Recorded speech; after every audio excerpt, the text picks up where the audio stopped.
Look, the official story about the economy sounds good right now. Growth is steady, inflation isn't spiraling anymore, interest rates have stopped climbing. Everything looks stable on paper. But talk to anyone actually trying to find a job, and you'll hear something completely different. Applications vanish into the void. Job searches drag on for months. Even people with jobs feel stuck, like they're treading water instead of moving forward. Before we dig into this, if you want analysis that cuts through the headlines and tells you what's actually happening in the economy, the kind of insight that helps you stay ahead instead of getting blindsided, hit that subscribe button. This is about understanding what's coming while you still have time to prepare. So here's the uncomfortable question. If things are supposedly fine, why does it feel so hard out there? When you imagine a bad job market, you probably think of mass layoffs, big headlines, sudden unemployment spikes, that kind of thing. And sure, that happens. But that's not usually how it starts. Most downturns begin quietly. Companies slow down hiring. Job postings stay up, but nobody actually gets hired. Teams are told to make it work with whoever they have. From the outside, everything looks normal. From the inside, everything's frozen. This matters because unemployment doesn't just go up when people lose jobs. It goes up when people lose jobs and can't find new ones. The hiring freeze comes first. Right now, we're seeing exactly that. Companies aren't bringing people on at the rate they used to, even though job listings are everywhere. And here's the thing about those listings. They don't always mean what you think. Sometimes they're just collecting resumes for later. Sometimes they're for internal benchmarking. What matters is whether anyone's actually getting hired. And increasingly, they're not. Meanwhile, your paycheck probably isn't going as far as it used to. Wages might be creeping up a bit, but after you account for what things actually cost, most people aren't getting ahead. When wages stall and hiring freezes, the whole system locks up. Workers get nervous about switching jobs. Employers get cautious about expanding. Nobody moves. And when nobody's moving, losing your job becomes way more dangerous. Here's the tricky part. The unemployment rate is a lagging indicator. It tells you what already happened, not what's happening now. By the time it jumps, hiring has usually been dead for months. And right now, a few things are hiding how bad it's getting. First, a lot of recent layoffs have been in white-collar jobs, tech, finance, media. These people often get severance packages. They're not technically unemployed yet, even though they're out of work. They're not filing claims, so they don't show up in the numbers. Second, people are waiting longer to file for unemployment. Some think they'll find something quickly. Others are burning through savings. Either way, they're invisible in the official stats. But look at continuing claims, the people who are already on unemployment. They're staying there longer. That tells you something important. Once people lose their jobs right now, they're having a hell of a time finding new ones. There's also this whole category of people who are technically employed, but basically screwed. Working fewer hours, making less money, stuck in jobs below their skill level. Statistically, they count as employed. Financially, they're in trouble. This phase doesn't last forever. Eventually, severance runs out, savings dry up, and reality hits. When it does, unemployment tends to spike faster than anyone expects. So if the job market is quietly falling apart, how is the economy still growing? Simple. GDP measures activity, not whether people are actually okay. Companies can keep producing without hiring more people. Automation, productivity gains, and squeezing more out of existing workers. And consumers can keep spending even when they're not earning more, as long as they're willing to drain their savings and rack up debt. That's exactly what's happening. Household savings have dropped significantly. Credit card balances are up. Delinquencies are rising. People are spending tomorrow's money today.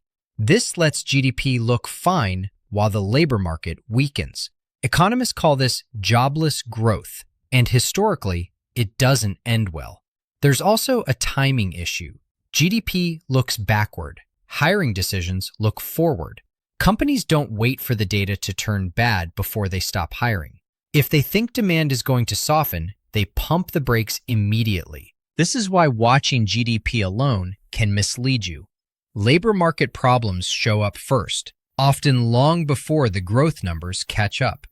For years, the Federal Reserve's main focus was fighting inflation.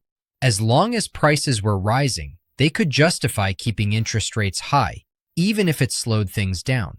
A strong job market gave them room to do that. That cushion is disappearing. Rate cuts are supposed to encourage borrowing and investment, but they don't magically make companies start hiring when they're uncertain about the future. In situations like this, lower rates often just make everyone more cautious. There's also a big difference between cutting rates because things are stable and cutting them because things are breaking. The first can boost confidence. The second signals that damage has already been done.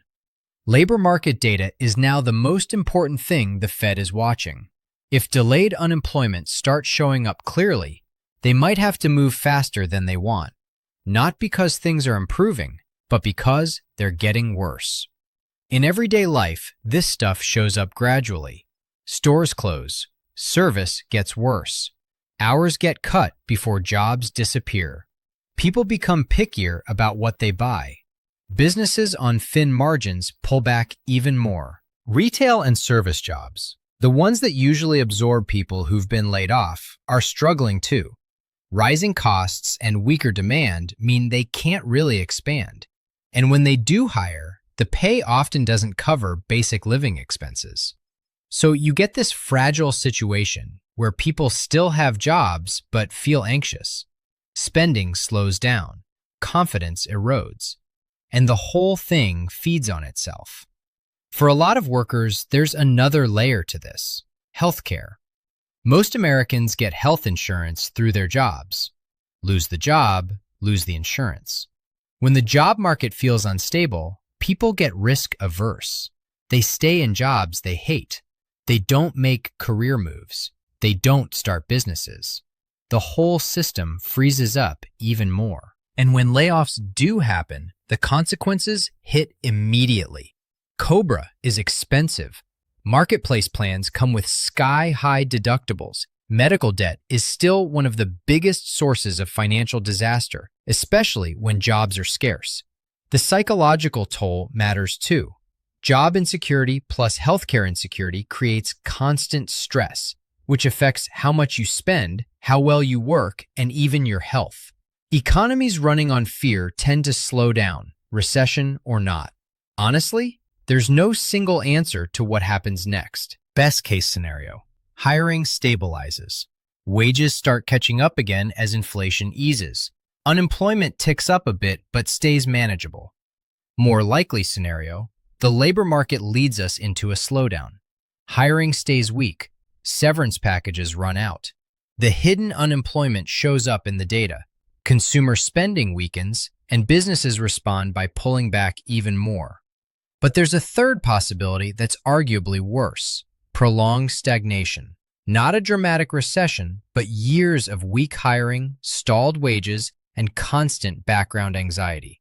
This kind of thing can quietly hollow out stability without ever giving you a clear moment where everything breaks. The job market is weaker than it looks.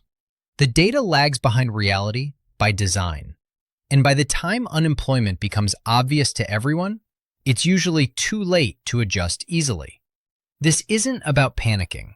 It's about understanding what's actually happening so you can make better decisions, financially, professionally, personally. Because in moments like this, the people who see it early are the ones who come out okay. If this kind of analysis helps you see through the noise and understand what's really happening, subscribe to the channel. Staying informed right now isn't about predicting disaster. It's about not getting caught off guard when the narrative finally shifts.